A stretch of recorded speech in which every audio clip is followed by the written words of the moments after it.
Evening. We're live? Yeah. Evening, guys, and welcome to a little live show for you. Can't get in. You can't get in? No room. No room at the inn. Room at the inn. Yes, just recapping the Irish trip. It was pretty good, wasn't it? It was amazing. It was amazing. Cheers. Cheers. We're continuing Not in, the celebrations. not in the right glasses, Well, at though. least I'm in the right Yeah, country. you're in the right country. I'm Something. definitely not. So yes, reviewing what went on down in Ireland, and looking forward to the next few weeks because we've got some exciting stuff coming up. Yep. If you're watching this on the replay, thank you. Please make sure you comment below. Continue it, and if you are live, join in with the chat. We've got it on computer. We've got it in front of us, so by all means join in. Yes. Exactly. So Ireland was amazing. Why did we go to Ireland, Adam? Well, we might have gone to Ireland because some person's getting married. Yes. Yeah. In So 3 weeks. So 3 weeks. Yeah. It's crazy. Sorry. So like booked so long ago, but like it's come around so quick. It takes such organising, doesn't it? Yeah, it does. So yeah, we went for my stag do. I knew nothing about it. We got to Stansted Airport and I was told when I got my boarding pass on my phone where we were going. Yep. All I was told that my golf clubs needed to be packed. Craig, my best man, got here and said what needed to go in my bag. I had shorts, I had trousers, I had 2 golf tops, and then a load of other items. So we get to Ireland and it's absolutely tipping it down. Throwing it down. And the one thing he didn't pack me was any waterproofs. No, thanks for that, Craig. Yeah, not that it's stereotypical to think that it would be raining in Ireland, would it? No. But yeah, it was. Hammering it down, wasn't it? Yeah. We got this.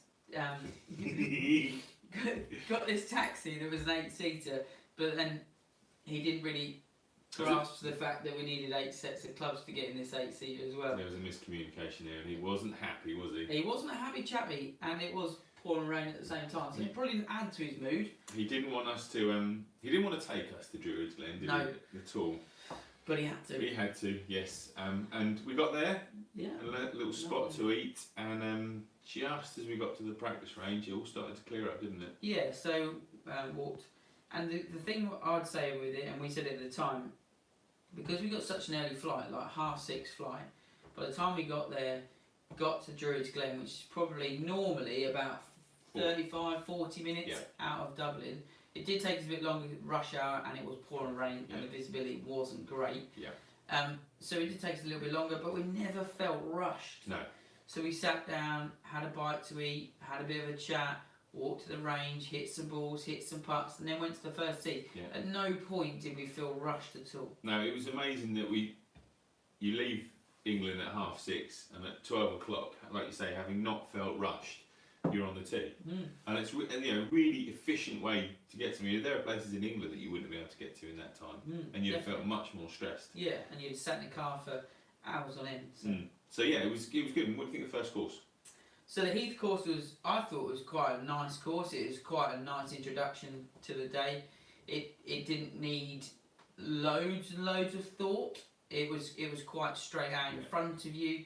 You knew off the strokes over that we had, it represented it quite well. You know? Yeah, definitely. So, but it was great. Like they described it as an inland links course. Like you've got your high rough that you can see on the videos, and if you haven't seen the video, go back and view that. Then you've got banking. You've got some nice holes, some nice short par 4s, some longer par 5s, and some tricky par 3s because we played together, didn't we? We did on the first day. So there were some tricky par 3s out there as well. Yeah, definitely. It wasn't. I mean, there was some long par 4s. There was plenty of high rough, and there was some holes where there was trouble right next to the green, wasn't there? There was a par 5 where you just missed it slightly right. Took a bad bounce because the fairways were firm, and it was gone. But then you'd go to the next hole, and there'd be loads of room. And it was quite resorty like that, didn't it? There was quite big bankings on the fairways and stuff. And it was a good test, and it was perfect for day one. Yeah. So you didn't feel like you were. You'd gone to the airport, you had your flight, you hadn't unpacked your suitcase, you didn't really feel like you were there, and you had to play this amazing championship course. Yeah. But equally, it wasn't just a secondary course like the lot of facilities I would say it's a lot like Celtic Manor in that regard. Like they've got the 2010, but they've actually got 2 other good courses on site, and that's the same as Druid'S Glen. They've got the Glen course, which is where the Irish Open was held, but they've actually also got that Heath course that is by no means a bad course. It's a great layout. Have we got some comments? Yes, Horse Racing 365. How has this channel not got more subs? Well, I can't answer that. We're trying our best. Yeah. We're doing what we can. By all means. By all means, spread the word for us. That'd be amazing. Yeah. Just touching on YouTube for a second. We are loving everything we're doing at the moment. Yeah. We've both really got the bug for filming. We're even chatting this afternoon about how much we love editing now. Yeah. We're starting to feel like we've got a bit of a workflow. Got a bit of, and we're starting to learn our software better. So we're getting more creative with our edits and stuff. And we've both got Final Cut now, so it sort of kicked it up a notch. But there's things that you've learned that I don't know, and then there's things that I know that you don't know. Yeah, so it's like we literally constantly call each other. Do you know how to do this? No, right. YouTube that. Yeah, right. It's fantastic. So YouTube can teach you anything. It can, yes, exactly. So so obviously we then stayed the night for Druid'S. And what a resort! What a fantastic hotel. When we checked in, and I was just like, and bearing in mind, whether it's me and Claire, wherever we go in the world, we get the worst possible walk. Me and you did it at East Sussex National. East Sussex National is a massive curve. Yeah. The golf is here. Yeah. You check in there. Me and Simon walked all the way back here. And we were greeted by a fire exit, which meant we couldn't get any further that way. Then you could see out and see the golf course. Yeah. So then what did we do? Checked into Druid'S Glen, walked down the corridor, walked all the way to the end, turned left, walked all the way to the end of that corridor, and that was our door. Yes. So it was one of those that, but when you went in the rooms were immaculate. Yeah. 2 massive beds. They were so comfortable. They were really comfy. We got into the room and we'd had a beer after golf, and we got in, had a shower, and I sat on the bed and I said to Craig, we're gonna have to go out. Yeah. Because if we sit here, you will not see me till tomorrow. Yeah, the golf had just started, isn't it? Tiger was on a massive run, and he was like, I could easily just not move now. Yeah, it was just quite like, happily. I've got Sky Sports on the TV in the room, which is a complete bonus. Yeah, that is always. And then all of a sudden, I'm just sinking into this like memory foam bed, just thinking, actually, if somebody just bought me a beer now, I'd be quite happy. So we then went for the meal, and I think that set the tone for the food for the rest of the trip. Yeah, so we had a lovely meal. They've reserved us a nice table. Yeah. All to ourselves. It was nice and secluded. We had a few drinks. We had lots of laughs, and it was just a nice evening. We sat and watched the golf and sat in the bar and just really had a good chat and a catch up, because some of us obviously hadn't seen each other for a while. And I hadn't met a few of them. Yeah. So I hadn't spent any time with quite a lot of your mates. Yeah. And again, that's what it was nice about it. It wasn't like all of a sudden you were in a massive pub and off you go and it's really loud. Actually, it was really civilised, really nice the first night, just to have a chat, just to get to know everyone. And then we went again the next morning, early. Yeah, so we had an 8 o'clock tea time the second day on the championship course, and we were first out, and that was great. Bonus. I probably would have liked another hour, if I was honest, as a bit of prep. Yeah, maybe.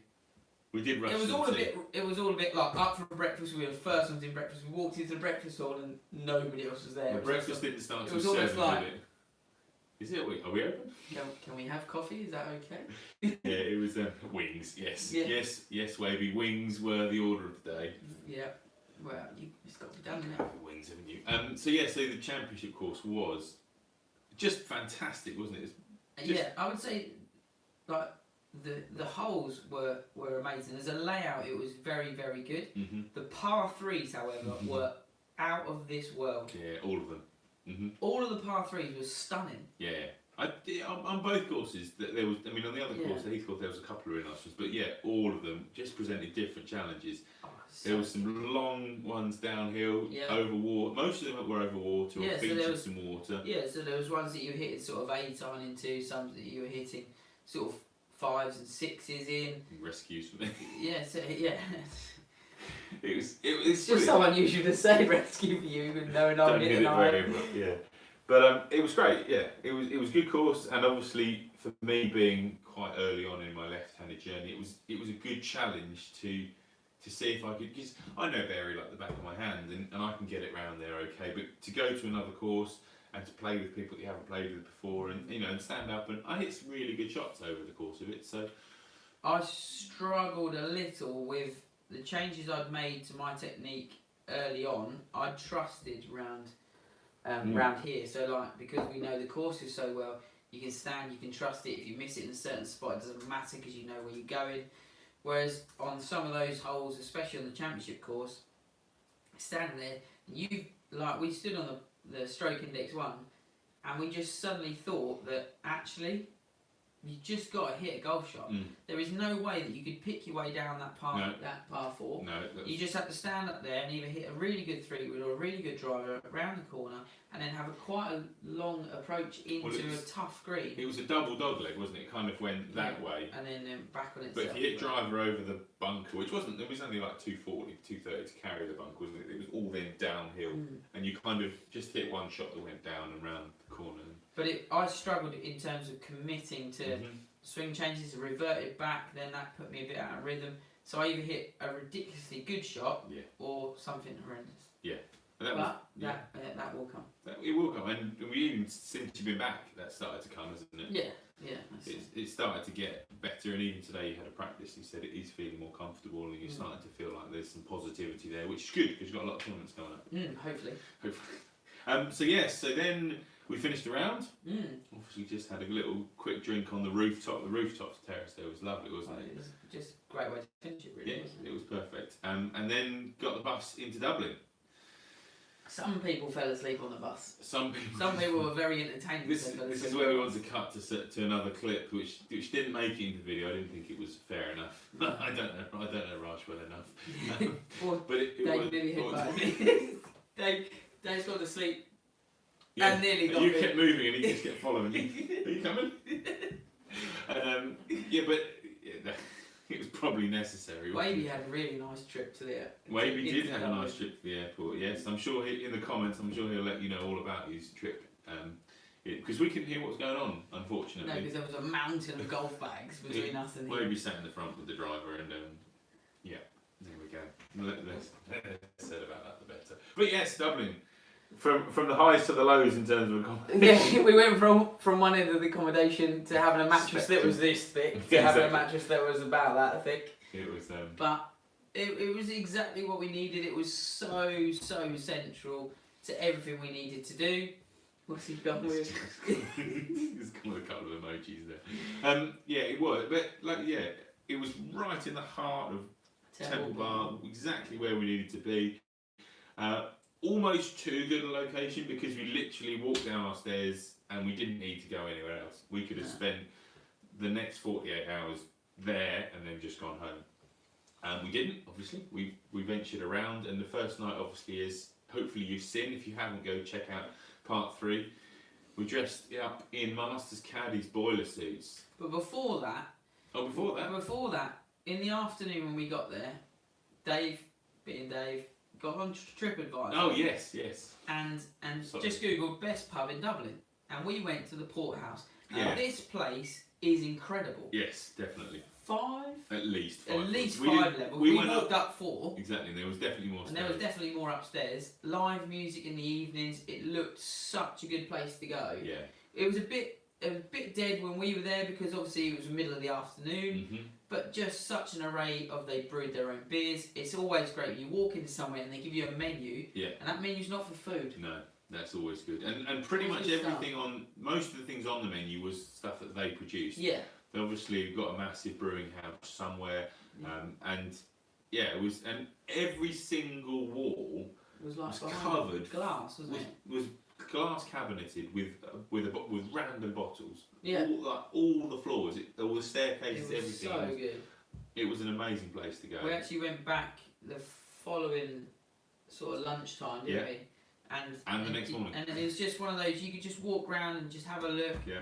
They looked like they did amazing food, as well as loads of beers and live music and bits. It was such an incredible pub. An incredible venue, wasn't it? Yeah, yes. I had slipped. If you're going to Dublin, go to the Porthouse. Yeah, definitely, without a doubt. And yes, then boiler suits. Yes, we were in boiler suits. Well, some people would have recognise us as Masters caddies. Probably about 15 people recognise us as Most of them were American. Most of them American or Canadian, yeah. Yeah.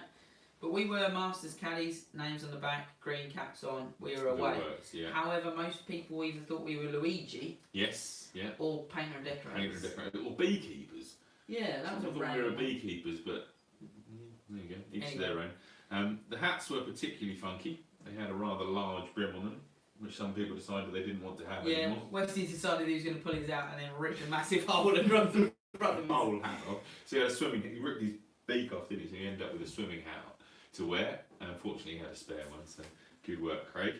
Yeah, and it's always so much fun dressing up. Yeah. Just because you're always going to stand. I mean, I stand out anyway because I'm too bloody tall. But it's so nice just to have that. You know, group camaraderie. We're all in it together. Yeah, and it was nice for me, knowing at some stage I would be dressed up. It was nice first night for everybody to be dressed up because it sort of put the emphasis on the whole group. So everywhere we went, everybody was looking at all of us. It was the group, wasn't it, rather than just singling you out. Which is again nice. Brilliant organisation. Great to think of that. We went into the Temple Bar, and it looked the smallest pub in the world from the outside. Yeah.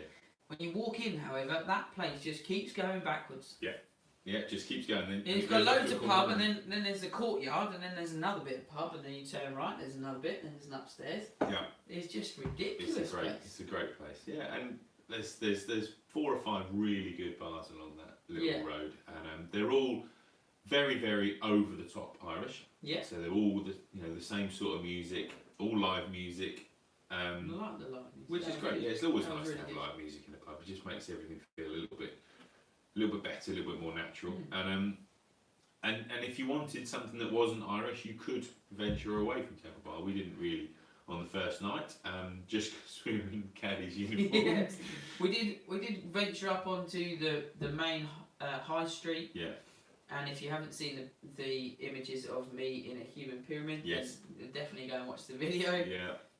However, what it doesn't show is that at some point I didn't obviously like being that high off the ground, and I fell off the back. Fell off backwards and spent the next. How I didn't whack my head on the pavement was beyond me, but it's all good fun, isn't it? Of course it is. We've got to do these things. And but yeah, there was only one place that wouldn't let us in. Yes. They were not happy to have the caddies in their establishment, so that was fine. We went back to all the pubs that did. And again, that was it. We ventured away from Temple Bar and they realised that the normal Dubliners don't want us in there. So which is fair enough. So back we went to the touristy area, which was good.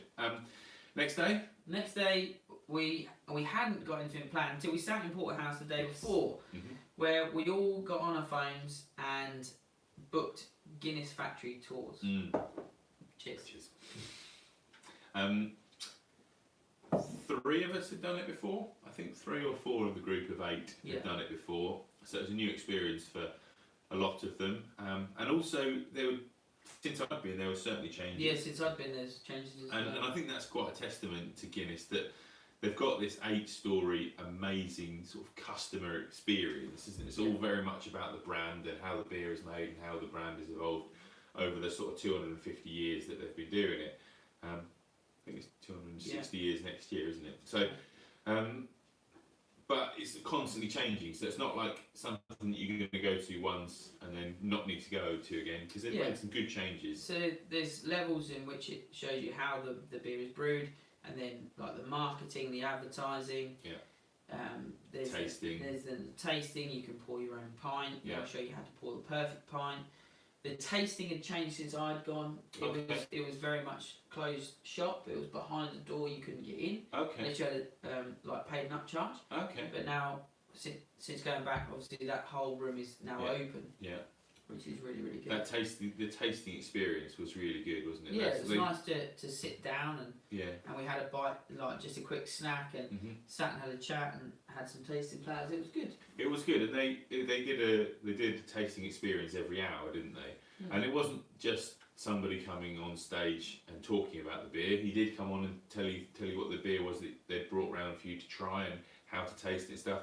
But then there was some Irish dancing and some Irish drumming, and they made an experience of it. It made a bit more of an event out. Exactly, and it sort of lasted 15, 20 minutes, and by that time you'd had your tasting beers, you'd had any food, and you could move on, and then the next group of people were then filtering in for the hour, the next hour. And it worked really well, and we could have eaten there. There was looked like there was some lovely nice restaurants there.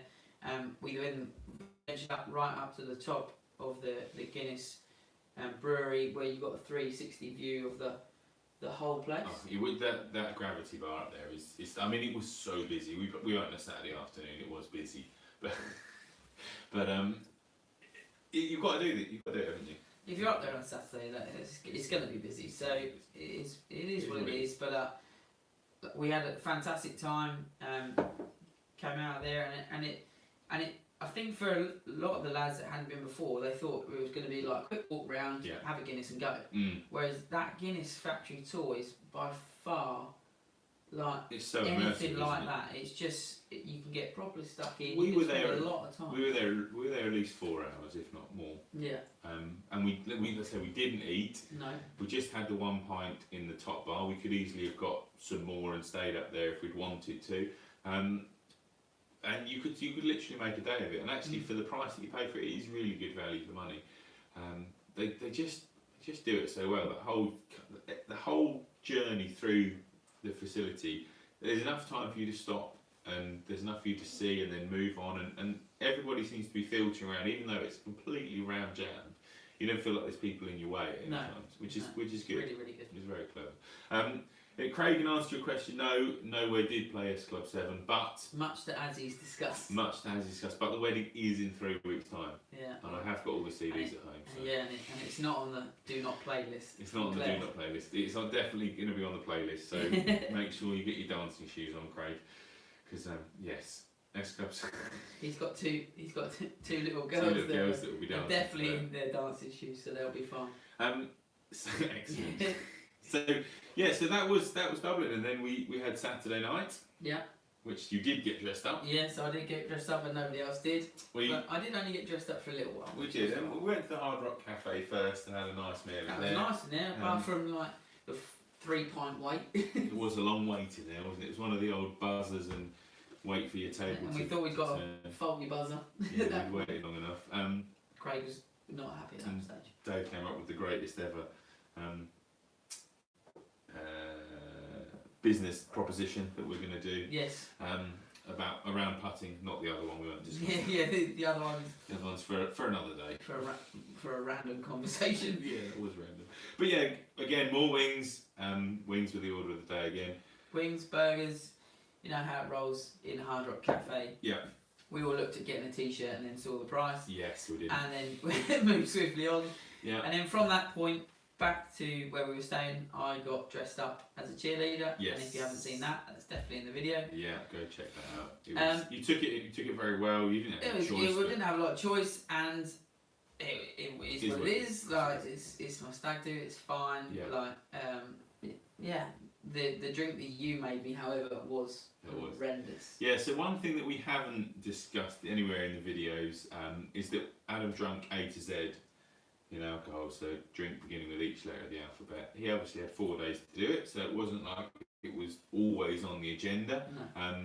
But yeah, there are certain letters by Saturday evening that we were keen to get out of the way. So Simon decided that he would Google a certain shop. Which was it? Yes. And we found some really. No, it wasn't you. You was at the airport. Oh, you was at the airport. It was probably it was wild. Yeah, one of them.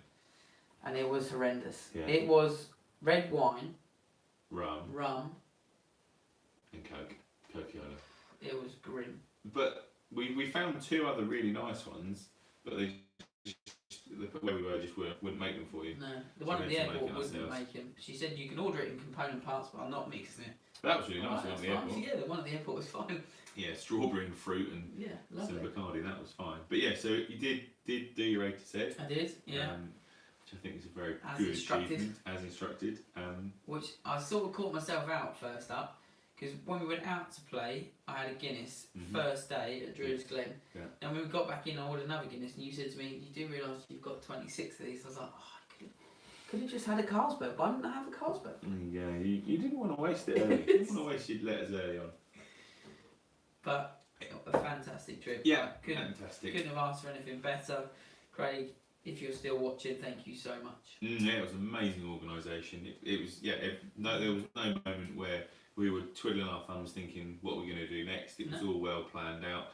And we enjoyed every last second in Dublin. I don't think we could have stayed in Dublin any longer. Yeah, so me, Simon and Dave definitely couldn't have stayed any longer.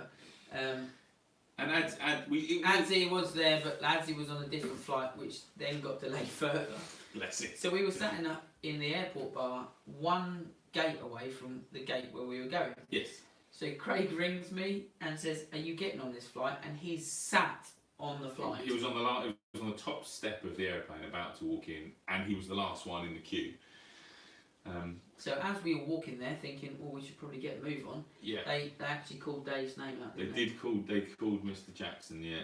But the best bit of it was us three got on, got a good picture. Yeah. As you'll see at the end of the video, and we weren't the last ones on. We weren't the last ones on the plane. So I don't know what everybody's worried about. They were going to wait for us. We definitely would have missed the flight because we definitely weren't leaving. We weren't in any rush to leave until your phone rang. Well, the flight had been delayed, so we didn't know what time the flight was leaving. In our defence, we did think that most of the lads, as they got up to board the plane, just to get in the queue, would actually probably give us a bit of a bell and just say, "Boys, we're queuing up now." But there we go. He did call us when we got on the plane, though. It's very nice of him. Very nice of him to call us to say, "By the way, I think you've missed the plane." That could have cost us a lot of money. That would have been quite embarrassing to have missed that flight, because there probably wasn't another one to Stansted at Ava. We'd have had to get on Andy's flight and then drive from Birmingham. That would have been fun. Yeah. Still, could have stayed in Dublin for a little longer. Yeah, I'm not sure my bank balance could have kept up with that. So, all in all, a great trip. And actually, I did. You did. And every man for himself. That's right, baby. Every man for himself. I'll remind you of that if you ever get anything wrong. It would appear that way. Now, just to kind of finish, we think we'd like to do that again. It was such a nice trip. Yeah, such a good trip. We thought, well, more people need to experience that. Yes. So we're going to judge on how many people comment to us or come in and speak to us. We want to run this trip back to Druid'S Glen in a very similar way to how the stag do works. Yes. We won't make you drink the A to Z, I promise. No, and we won't stay in the hostel. No. We'll find a nice hotel in Dublin to stay in.